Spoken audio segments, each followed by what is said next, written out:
एक दोस्त मुझे बुला रहा है, आओ चलो घूमने चलते हैं। और मैं पढ़ रहा था, नहीं छोड़े, उठे और दोस्त के साथ घूमने निकल गए। देर रात घर आए, नींद भी पूरी नहीं की, तो वो नींद हम अगले दिन पूरी कर रहे हैं, दोपहर तक। आज मन नहीं है तो नहीं पढ़ेंगे, आज केवल 2-4 यूट्यूब की वीडियो देख लेते हैं, काम हो जाएगा। साल भर है भाई, आराम से पढ़ते रहेंगे।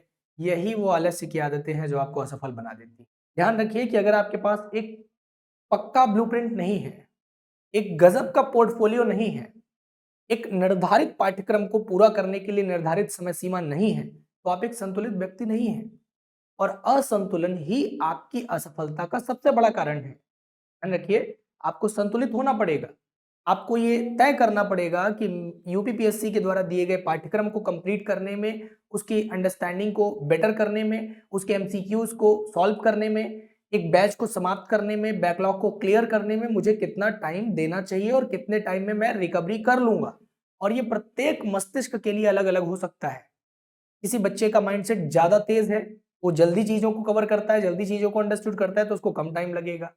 मान लीजिए कोई ऐसे व्यक्ति भी हो सकते हैं जो है पारिवारिक जीवन में जी रहे होंगे, उनको अपनी कुछ जिम्मेदारियों का निर्वहन भी करना पड़ता होगा, तो उनके साथ अलग व्यवस्थाएं कायम होंगी। अगर आप फुल टाइम केवल एक स्टूडेंट हैं और फिर भी इस तरह की गलतियां कर रहे हैं, तो फिर आपको तो शायद ईश्वर भी ना बचा पाएंगे। आपको इस परीक्षा में जाने के लिए 3-4 चीजों को अपने रणनीति का हिस्सा बनाना चाहिए। सबसे पहला टाइम मैनेजमेंट, दूसरा टू डू लिस्ट बनाइए कि मुझे ये चीजें आज कंप्लीट करनी है और ये प्रतिदिन सुबह बननी चाहिए और उसी दिन कंप्लीट हो जानी चाहिए। अगर कंप्लीट ना हो तो नींद मत लीजिएगा। और एक चीज मैं और बताना चाहूंगा, आप पूरे हफ्ते के 6 दिन पढ़िए और एक दिन रिवीजन को भी दीजिए। नहीं तो होता क्या है कि विद्यार्थी लगातार पढ़ते पढ़ते पढ़ते पढ़ते उस पाठ्यक्रम के बोझ तले अपने आप को इतना दबा हुआ महसूस करने लगते हैं कि वो कुछ नया पढ़ने से भी डरते हैं। और बार बार नया पढ़ना भी उचित नहीं है।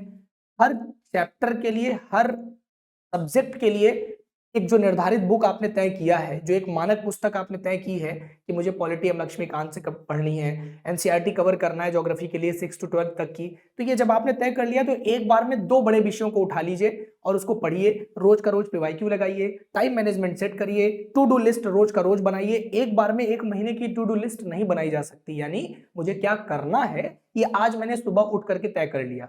चाहे माइंड मेकअप कर लीजिए, चाहे तो डायरी लिख लीजिए, उससे आपको कन्वर्सेशन में आसानी रहेगी। खुद से कन्वर्सेशन करिए, किसी व्यक्ति की तलाश मत करिए। जितना आप अपने अंदर से आप अपने आप को पहचानते हैं, जितना आप अंदर से अपने आप से बातें करते हैं, जितना आप अंदर से अपने आप को चुनते हैं, उतना ही एक निखरा हुआ व्यक्तित्व, एक शानदार ब्यूरोक्रेट देश को मिलता है। आइए जुड़िए और देश के विकास का एक प्रमुख माध्यम बनिए। नमस्कार, धन्यवाद।